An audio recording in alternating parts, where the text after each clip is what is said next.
মানে, কিন্তু নূর মানে কি নূরের তৈরি? আল্লাহ সূরা ইব্রাহিমের 1 আর 2 নম্বর আয়াত, সূরা মাইদা 44-46 নম্বর আয়াত, আল্লাহ তওরাত জাবর ইনজিল তিনটে আসমানি গ্রন্থকে নূর বলেছে। কি বলেছে? নূর। এখন কি তওরাত জাবর ইনজিল কোরআন এগুলো কি নূরের তৈরি? কথা বলেন। নবীকে নূর বললে যে নবী নূরের তৈরি হয়ে যায়, তো তওরাত জাবর ইনজিল কোরআনে তো আল্লাহ তাকে নূর বললেন, মুনির বললেন, ফুরকান বললেন। তো এই তিনটা কিতাব, চারটা কিতাব, সবগুলোকে নূরের তৈরি বলা হয়েছে? আপনি মানছেন না? তার মানে বোঝা গেল কোরআনে কোনো জিনিসকে নূর বললে সেটা নূরের তৈরি হয়ে যায় না। সূরা ইউনূসের 5 নম্বর আয়াতে আল্লাহ সুবহানাহু ওয়া তাআলা চাঁদকে নূর বলেছে। চাঁদ নূরের তৈরি কি এখন বলেন? চাঁদ কি নূরের তৈরি?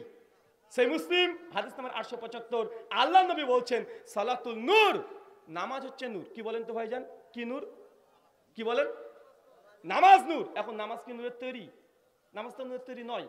আপনাদেরকে বুঝাচ্ছি মুসলিম উম্মার অনেকর কারণ বোধের বিপন্নতা, মানে আমরা একটা অর্থকে নিয়েছি নিজের মর্জি মতো, বাকিগুলোকে ছেড়ে দিয়েছি। এখন যে নূর মানে যদি নূরের তৈরি হয়ে যায়, তাহলে তো নামাজকেও নূর বলতে হবে। তাহলে এখানে নূর শব্দ কেন ব্যবহার করা হচ্ছে? সহজ সমাধান। নূর মানে আলো, নূর মানে জ্যোতি। কোরআনকে আল্লাহ নূর বলেছে মানুষকে জান্নাতের রাস্তা দেখাবে, গোমরের পথ ছেড়ে দিয়ে জান্নাতের রাস্তা দেখাবে। নবীকে নূর বলেছে জাহান্নামের রাস্তা বাদ দিয়ে মুমিনদেরকে জান্নাতের রাস্তা দেখাবে। চাঁদকে নূর বলেছে রাত্রিবেলা চাঁদ আমাদেরকে আলো দেয়। সালাতকে নূর বলেছে সালাত মানুষকে জান্নাতের দিকে নিয়ে চলে যায়। এই জন্য মেটাফরিক্যালি, রূপক অর্থে, বৈশিষ্ট্যগতভাবে, অ্যাট্রিবিউটসের দিক থেকে, সিফাতিভাবে আল্লাহ কোরআন, তওরাত, জাবুর, ইনজিল মুহাম্মদ সাল্লাল্লাহু আলাইহি ওয়াসাল্লামকে নূর বললেন। কিন্তু আমরা এটাকে বানিয়ে নিলাম, এটা সিফাত নয়, বৈশিষ্ট্য নয়, এবং সৃষ্টিগত নূর করেছে কি করিনি? এই যে বোধের বিপন্নতা, প্রথম পয়েন্ট। এই সব জায়গাতে দেখেন, যেখানেই দেখবেন আপনি, সব জায়গায় আমার বুঝতে ভুল হচ্ছে। আমি যা বুঝেছি এটাকে আমি একদম চূড়ান্ত কঠিনভাবে নিয়ে নিয়েছি। 2, মুসলিম উম্মার মতভেদের কারণ উৎসগত ভিন্নতা। কি বললাম বলেন? উৎসগত ভিন্নতা বুঝেন? উৎস মানে ইসলাম যে মানব, কি দেখে মানব? আমি জান্নাত যেতে চাই, কি দেখে জান্নাত যেতে চাই? কি পড়ে জান্নাত যেতে চাই? কোনটা মানবো ইসলাম মানার জন্য? একজনকে জিজ্ঞাসা করছে, এই যে প্রথম সমস্যা, বাবার যে 40-এ খানা দিতে হবে, কোরআন হাদিসে আছে? হুজুর বলছে না, কোরআন হাদিসে নাই। তো আমরা তো জানি। হুজুর আপনি জানেন, তারপরে করছেন। কোরআন হাদিসে নেই তো কি হয়েছে? এটা ইজমার কি আছে? ভাই বলছে কি বলছেন কথা বলেন? ও হুজুরও বলছে কোরআন হাদিসে নেই, আমরাও জানি, আমরাও বিশ্বাস করি। উনি মাদ্রাসায় পড়েছেন, মাদ্রাসায় পড়েন, উনিও জানেন। কিন্তু লাস্টে কি বলছেন? কোরআন হাদিসে নেই তো কি হয়েছে? ইজমাতে আছে আর কি আছে, তার জন্য করছি। এখন মুসলিম উম্মার দলিল কি, প্রমাণ কি, ধর্ম কি দেখে মানবে, উৎস কি? উৎসের মধ্যে মত পার্থক্য আছে। কেউ বলছে কোরআন, হাদিস, ইজমা, কিয়াস। কেউ বলছে না শুধু কোরআন আর হাদিস। আবার কেউ কেউ এসে বলছে শুধু কোরআনই দলিল, হাদিসও মানা যাবে না। আছে না নাই কথা বলে? তো ভাই যদি মূল উৎসতে যদি ভিন্নতা ঢুকে যায়, মতভেদ হবে কি হবে না? মতভেদ হবে কি হবে না? অবশ্যই মতভেদ হবে। তাই আমাদের উৎস কি, কি দেখে আমরা ইসলাম মানবো, এটাকে ঠিক করতে হবে। যতক্ষণ ঠিক না করছেন ততক্ষণ পর্যন্ত মুসলিম উম্মাহ কখনো ঐক্যমতে পোষণ করতে পারে না, যে যার মত মানছে। আমাদের ভারতের প্রথম যিনি সংবিধান রচনা করেছেন তার নাম জানেন? তার নাম হচ্ছে বি.আর. আম্বেদকর। কি নাম? ধর্মে ছিল হিন্দু, জাতে ছিলেন শূদ্র। কি ছিলেন? শূদ্র। শূদ্র মানে কি বুঝেন? মানে শূদ্র মানে হিন্দুদের 4টে বর্ণ আছে, ব্রাহ্মণ, ক্ষত্রিয়, বৈশ্য আর শূদ্র। এই 4টে গোত্র আছে। ব্রাহ্মণকে উঁচু জাত, অনেক মর্যাদা। শূদ্রকে একদম নিচু জাত। শূদ্ররা ব্রাহ্মণকে যদি দেখে আঙ্গুল দিয়ে টাচ করে, তাহলে এখন এই লোকটাকে গোসল করতে হবে, এটা তাদের বিশ্বাস। কথা কি বুঝতে পারলেন? শূদ্র যদি এই বোতলে যদি পানি পান করে, ব্রাহ্মণরা খেতে পারবে না। খেলে নাকি ব্রাহ্মণকে গোমূত্র খেয়ে শুদ্ধ হতে হবে। খেলেও পানি, এখন গোমূত্র খেয়ে শুদ্ধ হতে হবে, মানে ওটা আরো পবিত্র। এটা হচ্ছে তাদের বিশ্বাস। ভাই তারা বিশ্বাস যা ইচ্ছা তাই করতে পারে, আমরা তাদের বিশ্বাসে আঘাত দিতে চাই না। জাস্ট ফর, মানে আপনাকে শুধু জাস্ট উদাহরণ দিয়ে বুঝালাম, এটা তাদের বিশ্বাস। তো এই বি.আর. আম্বেদকর তিনি ছিলেন শূদ্র জাতের, মানে নিচু জাতের। তিনি যখন স্কুলে পড়াশোনা করতেন, যে বেঞ্চে বসতেন তার পাশে কোনো বন্ধু এসে বসতো না। যে টিউবওয়েলে পানি পান করতেন সেই টিউবওয়েলে কেউ টাচ করতো না, এরকম তার সঙ্গে ব্যবহার করা হতো। তিনি যখন আস্তে আস্তে বড় হলেন, অনেক জ্ঞান অর্জন করতে শুরু করলেন। জ্ঞান অর্জন করে যখন বুঝতে পারলেন যে আমাদের ধর্মের মধ্যে কিছু মানুষ এরকম এরকম এরকম এরকম ব্যাপারগুলো করছে, তখন আস্তে আস্তে আস্তে আস্তে আস্তে হিন্দু ধর্ম থেকে তার মন উঠে গেল। কার বলেন তো? বি.আর. আম্বেদকরের। আর তার কিছু বন্ধু ছিল যারা মুসলিম, মুসলিমদের সঙ্গে চলছে দিচ্ছে না, কোনো গায়ে টাচ করে, কোনো কিছুই বলে না। তার সঙ্গে উঠে বসে এক থালে খাই, এক গ্লাসে পানি পান করে, মসজিদে নামাজ পড়তে যাচ্ছে, কাঁধের সঙ্গে কাঁধ, পায়ের সঙ্গে পা লাগিয়ে দিয়ে নামাজ পড়ছে। যে যত বড় ধনী ব্যক্তি হোক না কেন, জুমার দিন যদি মসজিদে যায়, ও শেষে গেছে, শেষ কাতারে দাঁড়াবে, তাকে প্রথম কাতার কেউ দিচ্ছে না। ও দেখে অবাক যে এই ধর্মটা কেমন ধর্ম, আর এর মধ্যে মানুষের মধ্যে কোনো ভেদাভেদ নেই। এইসব দেখে বি.আর. আম্বেদকরের মনের মধ্যে ইসলামের প্রতি ভালোবাসা, সম্মান এটা জেগে উঠেছে, গজে উঠেছে। সে মনে মনে চিন্তা করছে এখন ইসলাম সে গ্রহণ করবে। আর এই যখন দেখছে যে মুসলমানের সঙ্গে তার বেশি চলাচল, গোটা ভারতবর্ষে একটা আলোড়ন সৃষ্টি হয়ে গেল সেই সময় যে বি.আর. আম্বেদকর মুসলিম হতে যাচ্ছে। কারণ ভারতবর্ষের আমাদের জাতির পিতা মহাত্মা গান্ধী, তিনি যখন বি.আর. আম্বেদকর চিঠি লিখলেন একটা সাদা কাগজে সেই সময়, যে বন্ধু আমি শুনলাম তুমি নাকি মুসলিম হতে চাচ্ছ, তো বেশ খুব ভালো, শুনে ভালো লাগলো। তো তোমার কাছে একটা প্রশ্ন রয়ে গেল, তুমি কোন মুসলিম হতে চাচ্ছ, শিয়া না সুন্নি, দয়া করে জানাবে। প্রশ্নটা লিখে ছেড়ে দিয়েছে। কয়েক মাস পরে তিনি প্রশ্ন পেয়েছেন, প্রশ্ন পড়ে দেখে তিনি অবাক, তাই তো, কোন মুসলিম হতে যাচ্ছে, শিয়া না সুন্নি? উনি ছুটে চলে গেলেন দিল্লিতে শিয়া মসজিদে, ইমামের কাছে বসলেন ঘন্টার পর ঘন্টা, যে শিয়া ইসলাম কি, শিয়ারা কি বলে। তো শিয়ারা ধরেন কঠিনভাবে ধুয়ে ছেড়ে দিয়েছে সুন্নিদেরকে, কঠিনভাবে ধুয়েছে, যে সুন্নিরা এই ওই এই শুরু করে দিয়েছে। উনি শিয়া ইসলাম নিয়ে পড়তে শুরু করলেন। কিছুদিন পর সুন্নিদের কাছে গেলেন, সুন্নিরা ধুয়ে ছেড়ে দিলেন শিয়াদেরকে। উনি অবশেষে সিদ্ধান্ত নিলেন ইসলাম গ্রহণ করবেন না, ত্যাগ করে দিলেন। ইসলামকে কি করলেন বলেন তো ভাইজান? ইসলাম ত্যাগ করে দিলেন, আর গ্রহণ করলেন না। আপনার কাছে আমার প্রশ্ন, বি.আর. আম্বেদকর তিনি যে ইসলাম ধর্ম গ্রহণ করলেন না, কারণ কি বলেন, কারণটা বলেন। জি, মতভেদ, মতনৈক্য কাদের মধ্যে? আরে আমাদের মুসলমানদের মধ্যে মতভেদ। আরে সেই দিন যদি বি.আর. আম্বেদকর যদি ইসলাম গ্রহণ করে নিত, ভারতবর্ষে মুসলমানদের বুকটা অনেক উঁচু হয়ে যেত। গর্ব করে সেই দিন আমরা বলতে পারতাম যে ভারতের যিনি সংবিধান রচনা করেছেন তিনি আমার দিদি ভাই বি.আর. আম্বেদকর। বলতে পারতাম কি পারতাম না? কথা বলেন, পারতাম। কিন্তু সেই সুযোগটা আমাদের হারিয়ে গেল, নিজের ভুল, নিজেদের মতভেদ একটা মানুষকে ইসলাম গ্রহণ করতে বাধা দিয়ে দিয়েছে। শেখ আল্লামা নাসিরুদ্দিন আলবানী তার সিফাতুস সালাতুন নবীর মুকাদ্দামাতে তিনি আলোচনা করেছেন যে টোকিওতে কিছু 17টা পরিবার তার ইসলাম গ্রহণ করতে চেয়েছিল টোকিওতে। তো তার কাছেও এরা এসে বলছে আমাদের মাযহাব গ্রহণ করো, ওরা বলছে আমাদেরটা করো, বিভ্রান্তি। শেষ পর্যন্ত তারা ইসলাম থেকে আস্তে আস্তে সরে গিয়েছে। হাজার ঘটনা আছে, অমুসলিমরা মুসলিম গ্রহণ করছে না শুধুমাত্র আমাদের নিজেদের মধ্যে মতভেদটা থাকার কারণে। কেন জানেন? একটা উদাহরণ দিয়ে বুঝতে পারবেন। উদাহরণটা শুনেন, এটা বাস্তব, এরকম জীবনে অনেকগুলো আমার সঙ্গে ঘটে গেছে, আমি দেখেছি।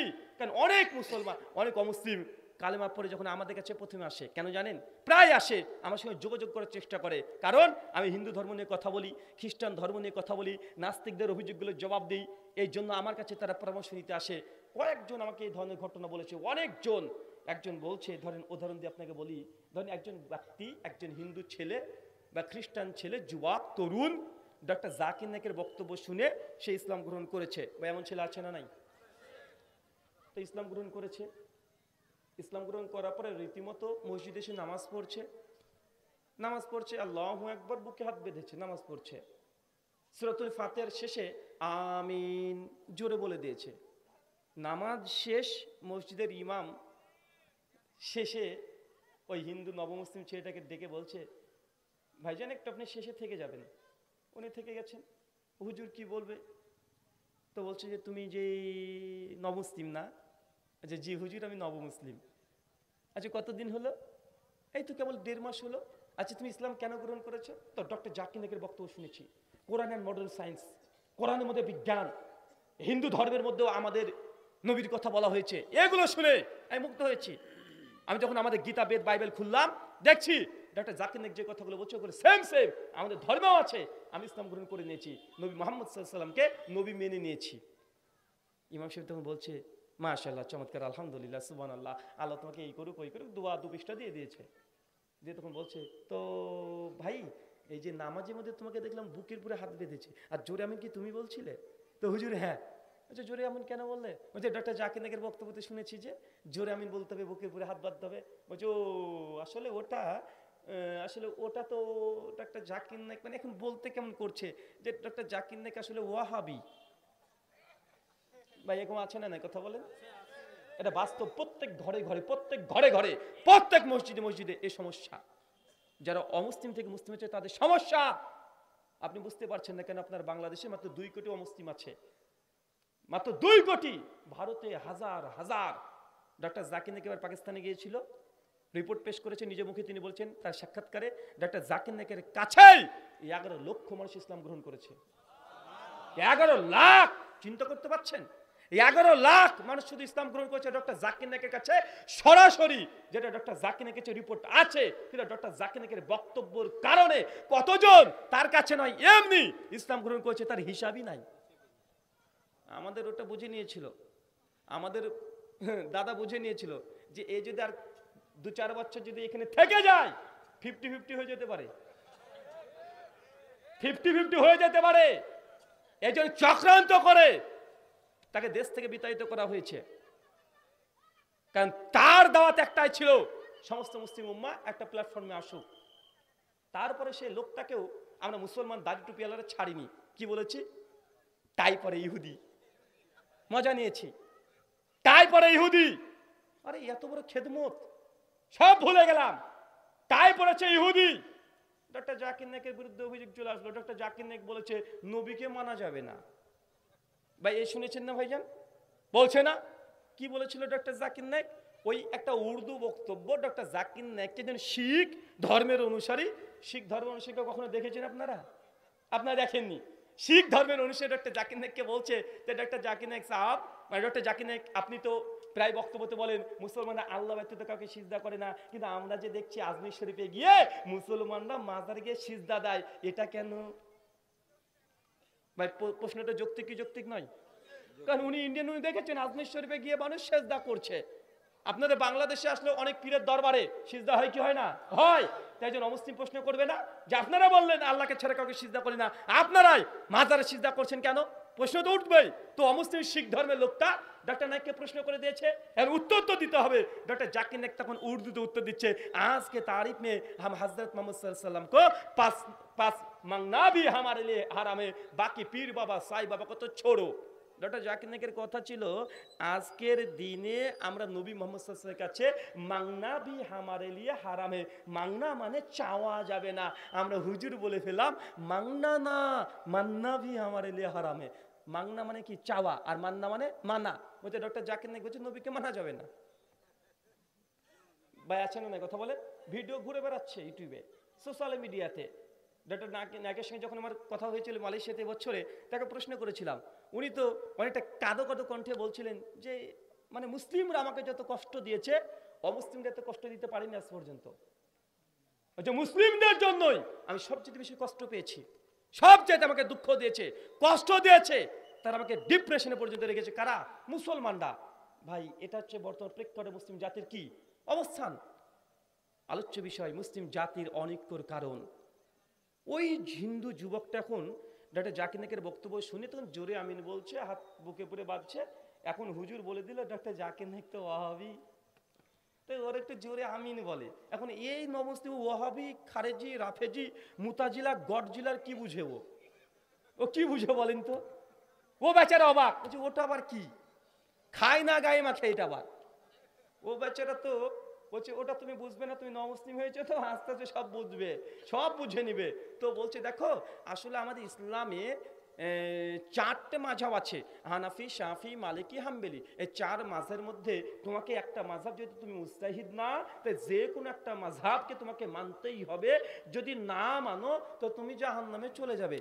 বেচারা অবাক, বলে কি রে ভাই, আর আমি হিন্দু থেকে মুসলমান হলাম জান্নাতে যাওয়ার জন্য, এখন ইসলাম গ্রহণ করার পরে এখন বলছে 4-এর মধ্যে একটা না মানলে আমি কি জাহান্নামে চলে যাব। মানে এখনো পাক্কা মুসলিম হতে পারিনি। ভাই চিন্তায় পড়বে কি পড়বে না কথা বলেন? ভাই দুঃখের কথা বলছি, কাউকে টার্গেট করে নয়, ওয়াল্লাহি আল্লাহর কসম কাউকে টার্গেট করে নয়। আপনি বুঝার চেষ্টা করেন, আপনার সংখ্যাগরিষ্ঠ মুসলিম দেশে বাস করছেন, এই সমস্যা আপনারা ফেস করেন না। আমরা ওখানে সংখ্যা লঘু মুসলিমরা প্রতিদিন আমাদেরকে সমস্যা পড়তে হয়, প্রতিদিন সব সময় এই সমস্যাগুলো আমরা ফেস করি। কেন? ওখানে 80 কোটি আছে কি অমুসলিমরা আছে, 25 কোটি মুসলিমরা আছে, 140 কোটির মধ্যে বাকি খ্রিস্টান আছে, মানে অধিকাংশ মানে 115 কোটি সব কি অমুসলিম। 25 কোটি মুসলিম, যেদিকে তাকায় সেদিকে অমুসলিম। এখান থেকে তখন বুঝতে পারি যে মুসলিম উম্মাহ কোন দিকে ছুটছে। এই সিচুয়েশনে আপনারা পড়েন না, তাই আপনারা বুঝেন না। ওই জোরে কেউ আমিন বলেছে, তাই পিটিয়ে তাকে হসপিটালে ভর্তি করে দিচ্ছেন আপনারাই। কথা বুঝতে পারলেন? এই কয়েকদিন আগে ঘটনা দেখলেন না ভাইজান? আমি কাউকে টার্গেট করে কথা বলছি না, আপনি বোঝার চেষ্টা করেন। এখন এই নবমুসলিম হিন্দু যুবকটা মুসলিম হয়েছে, এখন টেনশনে, কি রে ভাই এখন মাযহাব কি করব। এখন উনি তো ডাক্তার জাকির নায়কের সঙ্গে সরাসরি কন্ট্যাক্ট করতে পারছেন না যে পরামর্শ নেবেন কিছু। ওনার কাছে হুজুর আছেন, উনি ভাবছেন হুজুর মানে বিশাল ব্যাপার। এখন হুজুরকে বলছে, হুজুর তাহলে কি করবো বলেন? বলছে তুমি এক কাজ করো, একটা মাযহাব মানতে হবে। তো কি মাযহাব মানবো আপনি বলে দেন। বলছে আমাদের এই বাংলাদেশে হোক, ভারত হোক, যেখানে যাও না কেন হানাফি মাযহাব বেশি, হানাফি হয়ে যাও। আচ্ছা ঠিক আছে, আলহামদুলিল্লাহ হানাফি হয়ে গেলাম। এখন হানাফি কি করে করব? মুসলমান যখন হলাম তো এটা কেটে দিয়ে মুসলমানই হয়েছি।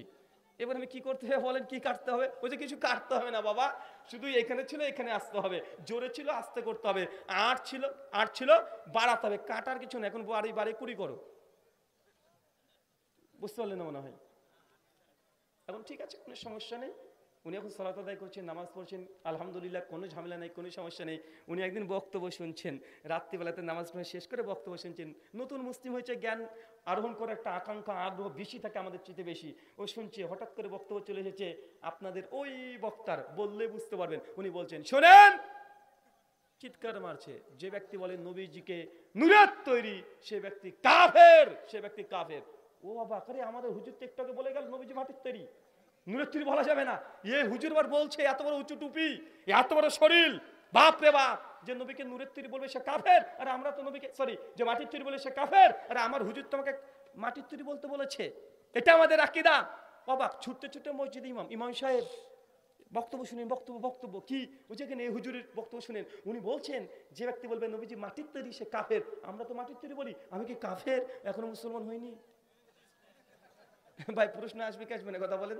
ও এখন বিপদে, বলছে কোথায় বললাম রে বাবা, কোথায় বললাম? ইমাম সাহেব কি বলবে এখন কিছু বুঝতে আছে। বলছে দেখেন, বলছে ইমাম সাহেবকে বলছে যে ইনি কি হানাফি না? ইনি হানাফি না? বলছে জি অবশ্যই ইনি হানাফি। বলছে উনি যে বলছেন নবীজি নূরের তৈরি, মাটির তৈরি বলা যাবে না। বলছে দেখো, আসলে হানাফির মধ্যে কয়েকটা ভাগ আছে। হানাফি, দেওবন্দি, বেরলভী, ফুরফুরা, মৌলিকের 3টে ভাগ, আরো কয়েকটা ভাগ আছে। দেওবন্দি, বেরলভী এবং ফুরফুরা। বা আছে না নাই কথা বলেন সমাজে? আছে, এটাই বাস্তব, মানতে হবে আপনাকে। আমি আগেই বলেছি, কথা শ্রবণ করেন, বোঝার চেষ্টা করেন, সমস্যা ঘা কোথায় হয়েছে ওই জায়গাতে মহলম লাগাতে হবে, নচেত আপনি বুঝতে পারবেন না। জি, আপনার ছেলেকে যদি হাত যদি পচে যায়, ডাক্তার তাকে অপারেশনের জন্য থিয়েটারে নিয়ে যাবে, আপনার ছেলের হাত পা যখন কাটবে, চিৎকার মারবে, আপনার কষ্ট হবে, তারপর ধৈর্য ধারণ করতে হবে। কেন? ওই হাত কাটলে আপনার ছেলে বেঁচে যাবে। আমি জানি আপনার কষ্ট হচ্ছে, কিন্তু ডাক্তার অপারেশন কেন করে? কষ্ট দেওয়ার জন্য। আপনার ছেলের আর আপনার চিৎকার শুনে যদি ডাক্তার যদি বসে থাকে, আপনার ছেলেটা মরে যাবে, ও মরবে, কিন্তু মরতে দিতে চায় না। তার যে ডাক্তার নির্দয়ভাবে একজন মানুষের হাত কেটে পাকড়ে ফেলে দেয়, কেন? বাঁচানোর জন্য। আমি জানি আপনি কষ্ট পাচ্ছেন, কেন? অপারেশন হচ্ছে, সমাজের অপারেশন হচ্ছে। এখন ওই ছেলেটা বলছে, হুজুর তাহলে কি করবো বলেন? দেওবন্দি, বেরলভী, আর ফুরফুরা, এখন কি করবো?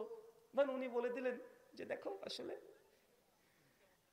দেওবন্দ একদম বড় মার্কাজ, প্রচুর আলেম, ভারতবর্ষের ইতিহাসে যখন ব্রিটিশ বিরোধী আন্দোলন করেছে, এই তার মাহাত্ম্য ফজিলত বর্ণনা করে দিলেন।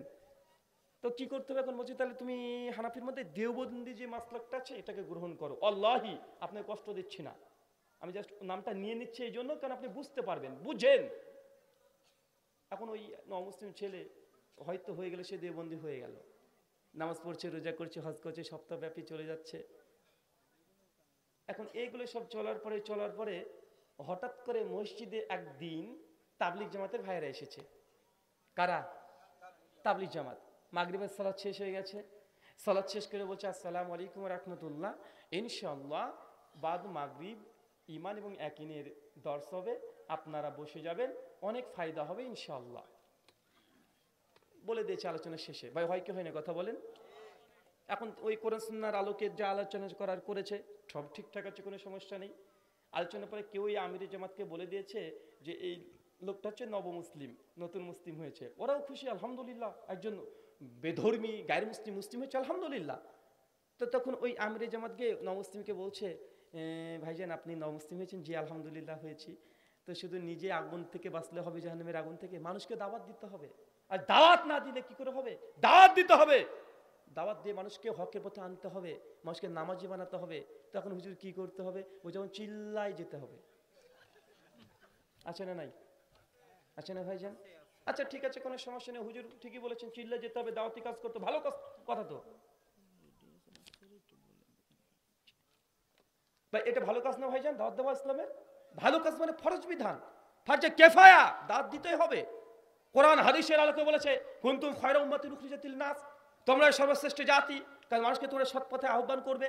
ভালো কোরআনের হাজার হাজার আয়াত আপনি দাওয়াতের পক্ষে পেয়ে যাবেন, হাদিস পেয়ে যাবেন। এখন এই কোরআন হাদিস দিয়ে নমুসলিমকে বলছে এখন চিল্লায় যেতে হবে, ও খুশি, চলেন চিল্লায় চলে যাচ্ছে 40 দিন।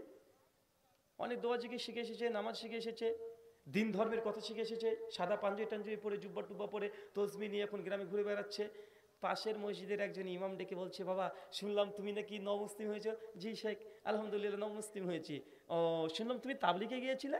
জি তাবলিগে গিয়েছিলাম, এক চিল্লা দিয়ে এসেছি এবারই। বলছে মাশাআল্লাহ অনেক ভালো কাজ করেছো, অবশ্যই যাওয়া উচিত। তো কোন চিল্লায় গিয়েছিলে?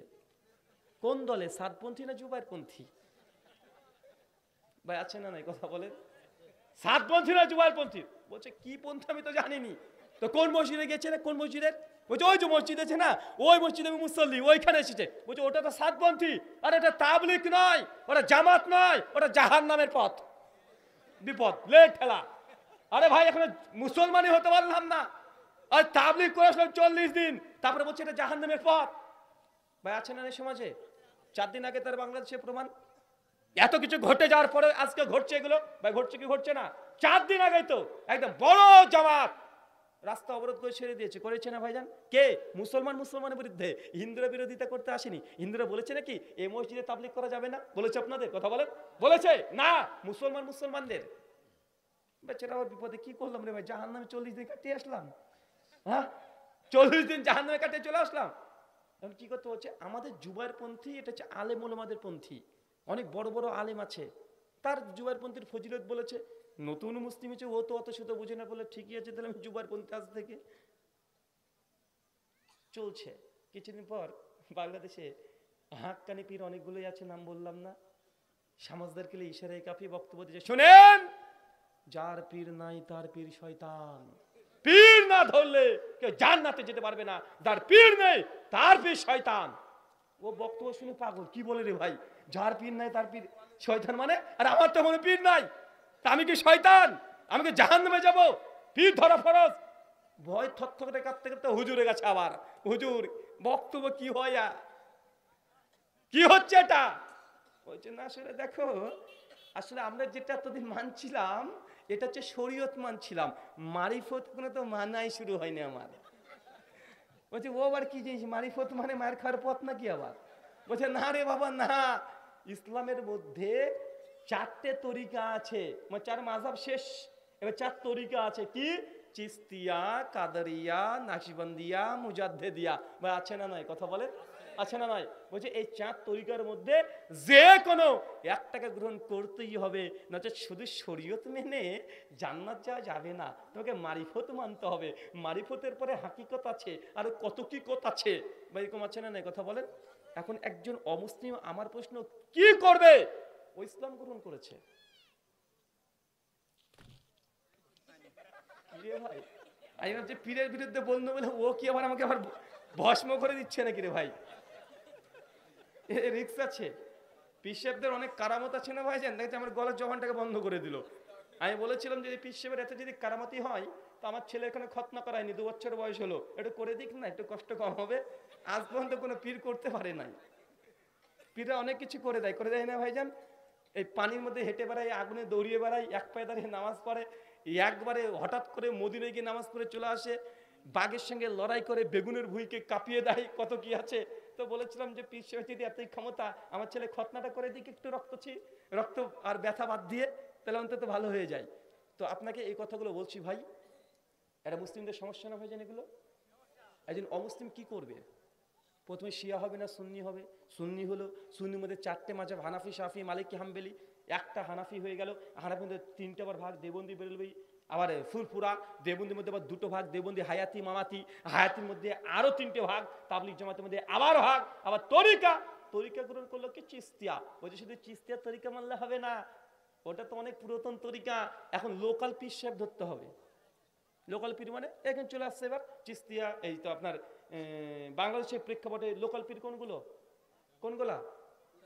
চরমোনাই, ইনাদপুরি, জোনপুরি, রাজারবাগি, ফুলতুলি, দেওয়ালবাগি, আটটা কিন্তু লোকাল পীর। এগুলো বাংলাদেশে আছে, এগুলো ইন্ডিয়াতে আছে, কথা বলেন, এগুলো ইন্ডিয়াতে আছে। কেউ যদি বলে পীর ধরা ফরজ, আমার পীর হাক্কানি পীর, তো তোমার পীর, ওই পীর যদি হাক্কানি হয়, ওই পীরের মুরিদ তো আমাদের ভারতবর্ষে নাই, আমরা জাহান্নামে যাবো নাকি?